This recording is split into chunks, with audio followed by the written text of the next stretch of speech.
Hello everybody, my name's Richard Watson and this is Anglais the Easy Way. Today I'd like to reframe the idea of talent. So we need to talk about the word talent.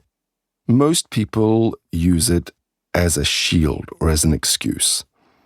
They say, I don't have a talent for languages, as a way to explain why they aren't improving. But talent on its own is practically worthless. That means has almost no value. It's like having a high-performance engine sitting on your garage floor.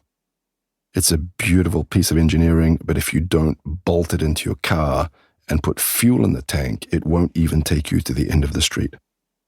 There's a great quote from the basketball player Kevin Durant. He said, hard work beats talent when talent doesn't work hard. That applies to English just as much as to sport. Without good work practices, your talent has no value. Now, first of all, I'm not even 100% sure I've ever met anyone with a talent for languages. I've heard people talk about it a lot. In my 35 years of teaching, I've never met one. I've met people who work the right way, who have good habits, who know how to work hard, but I've never met someone who learns ridiculously easily. All of the good speakers I know have spent hundreds or thousands of hours exposed to English and practicing. And we often say that people with the most talent are often the ones who struggle the most in the long run because they understand things quickly. They see a new grammar point or a new expression and they get it immediately.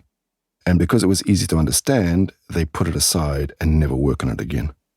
They mistake understanding for mastery. They think because they know how it works that they can use it. Then 6 months later, they can't use it in a meeting, and they claim they have a problem with English. The problem isn't their brain.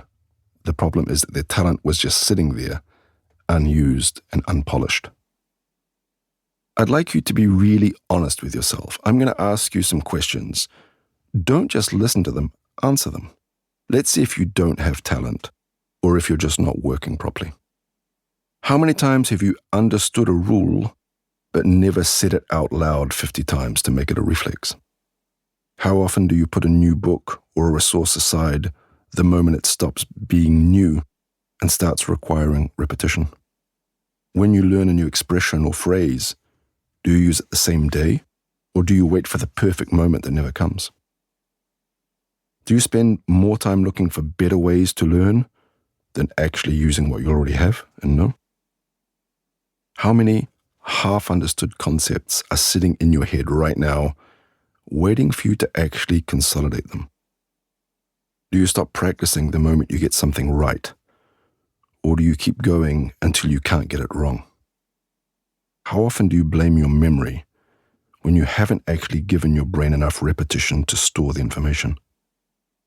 Are you waiting for a teacher to fix your English instead of organizing your own resources? When you hear a native speaker use a great expression, do you steal it and try it out?